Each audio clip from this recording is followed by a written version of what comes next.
ശിക്ഷാവിധി എന്നുണ്ടാകുമെന്ന ഏറ്റവും പ്രധാനപ്പെട്ട വിവരം കൂടി ഇപ്പോൾ വരുന്നുണ്ട്. ഏതായാലും പ്രോസിക്യൂഷൻ അവർക്ക് പറയാനുള്ള കാര്യങ്ങൾ പറയുകയാണ്.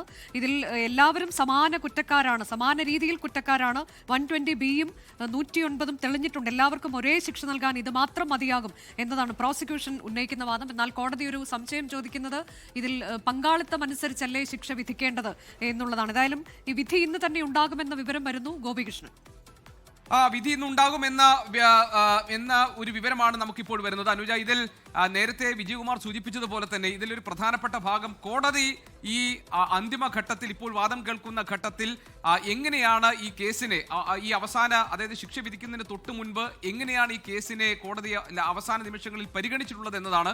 ഇതിൽ സ്വാഭാവികമായും പൾസർ സുനി അതോടൊപ്പം തന്നെ മറ്റ് 5 പേരും കുറ്റക്കാരായി കണ്ടെത്തുകയും അവർക്ക് ശിക്ഷ വിധിക്കുകയും ചെയ്യുമ്പോൾ ആരുടെ ഗൂഢാലോചനയിൽ വിരിഞ്ഞതാണ് ഈ പദ്ധതി, ആരാണ് ഇതിന് ആസൂത്രകരായി നിന്നത്, ആരുടെ നിർദ്ദേശപ്രകാരമാണ് ഈ കുറ്റകൃത്യം പ്രതികൾ ചെയ്തിരിക്കുന്നത് എന്ന കാര്യങ്ങളിലൊക്കെയുള്ള സംശയം സ്വാഭാവികമായും ഉണ്ടാകും. നമുക്കറിയാം, ഇപ്പോൾ തന്നെ പൊതുസമൂഹത്തിനിടയിൽ ഈ മറ്റ് 4 പേർ കുറ്റവിമുക്തരാക്കപ്പെട്ട പശ്ചാത്തലത്തിൽ ഗൂഢാലോചന പിന്നെ ആരുടെ ഭാഗത്തുണ്ടായി എന്ന ചോദ്യത്തിൽ പല സംവാദങ്ങൾ ഉയരുകയാണ്.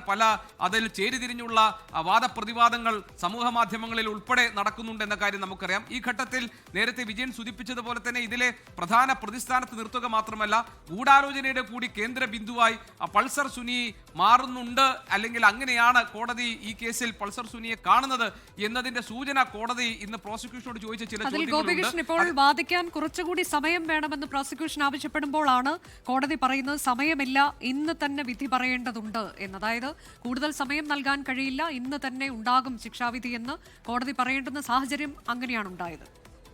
അതെ, അത് വാദിക്കാൻ കുറച്ചുകൂടി സമയം വേണം എന്ന് പ്രോസിക്യൂഷൻ ആവശ്യപ്പെടുന്ന കോടതിയിൽ. അപ്പോഴാണ് കോടതി പറയുന്നത്, അനുജ സൂചിപ്പിച്ചതുപോലെ ഇന്നിപ്പോൾ സമയമില്ല, ഇന്ന് തന്നെ വിധി പറയേണ്ടതുണ്ട്. അതുകൊണ്ട് കൂടുതൽ ഡീറ്റെയിലിംഗിലേക്കോ കൂടുതൽ ക്ലാരിഫിക്കേഷനിലേക്കോ ഒക്കെ ഈ കാര്യങ്ങളിൽ പോകാനുള്ള സാധ്യത കുറവാണ്. എല്ലാവരിലും ഒരേ കുറ്റം തന്നെ കണ്ടെത്തിയിരിക്കുന്ന സാഹചര്യത്തിൽ എല്ലാവർക്കും ഒരുപോലെ തന്നെ ശിക്ഷ വിധിക്കണമെന്ന ആവശ്യം പ്രോസിക്യൂഷൻ ആവർത്തിക്കുകയാണ്. 2 മുതൽ 6 വരെയുള്ള പ്രതികൾ സഹായിച്ചില്ലായിരുന്നുവെങ്കിൽ ഇതിൽ 1-ാം പ്രതിയായ പൾസർ സുനിക്ക് ഈ കുറ്റകൃത്യം നടത്താൻ കഴിയില്ലായിരുന്നു. അതുകൊണ്ട് തുല്യമായ പങ്കാളിത്തം ഈ കുറ്റകൃത്യത്തിൽ ഈ 6 പ്രതികൾക്കുമുണ്ട്.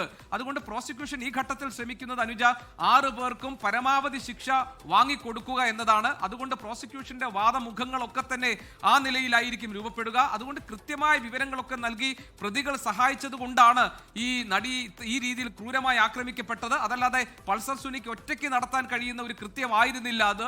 അതുകൊണ്ട് പൾസർ സുനി മാത്രമാണ് ഇതിലെ പ്രധാന പങ്കാളിയെന്നോ അല്ലെങ്കിൽ പ്രധാനമായും ഈ കൃത്യം നിർവഹിച്ചതെന്ന് പൾസർ സുനിയെ മാറ്റി നിർത്തി അയാൾക്ക് മാത്രം പരമാവധി ശിക്ഷ നൽകുകയും മറ്റുള്ളവർക്ക് ശിക്ഷയിൽ ഇളവ് നൽകുകയും ചെയ്യണമെന്ന പ്രതിഭാഗത്തിന്റെ വാദത്തെ ഖണ്ഡിക്കുന്ന തരത്തിലാണ് ഇപ്പോൾ പ്രോസിക്യൂഷൻ ഈ കാര്യങ്ങൾ കോടതിയുടെ മുൻപാകെ അവതരിപ്പിക്കുന്നത്. അതുകൊണ്ടാണ് പ്രോസിക്യൂഷൻ പറയുന്നത്, ഈ വിവരങ്ങളൊക്കെ നൽകുകയും ഈ കുറ്റകൃത്യത്തിന് ഒപ്പം നിൽക്കുകയും ചെയ്ത ഈ 5 പേരുടെയും സഹായം ഇല്ലായിരുന്നുവെങ്കിൽ പൾസർ സുനിക്ക് ഈ കുറ്റകൃത്യം നടത്താൻ കഴിയില്ലായിരുന്നു. അതുകൊണ്ട് തുല്യ പങ്കാളിത്തം എന്ന വാദത്തിന് മൂർച്ച പകരാൻ, അല്ലെങ്കിൽ അതിന് കൂടുതൽ ശക്തി പകരാൻ വേണ്ടുന്ന വാദമുഖങ്ങൾ ഇപ്പോൾ പ്രോസിക്യൂഷൻ കോടതിയുടെ മുൻപാകെ അവതരിപ്പിക്കുന്നുണ്ട്. അതുകൊണ്ട് ക്രിമിനൽ ഗൂഢാലോചന എന്ന 120B-യും 109-ഉം തെളിഞ്ഞിട്ടുണ്ട്. എല്ലാവർക്കും ഒരേ ശിക്ഷ നൽകണം എന്ന ആവശ്യത്തിൽ പ്രോസിക്യൂഷൻ ഉറച്ചു നിൽക്കുകയാണ്. അതിനോടൊപ്പമാണ് വാദത്തിന് കൂടുതൽ സമയം വേണം എന്നൊരു കാര്യം പ്രോസിക്യൂഷൻ കോടതിയെ അറിയിച്ചത്. അപ്പോഴാണ് കോടതി പറഞ്ഞിരിക്കുന്നത്, കൂടുതൽ സമയം അനുവദിക്കാൻ നൽകില്ല, വിധി ഇന്ന് തന്നെ നൽകേണ്ടതാണ്, അതുകൊണ്ട് വാദിക്കാൻ കുറച്ചുകൂടി സമയം വേണം എന്ന് പ്രോസിക്യൂഷൻ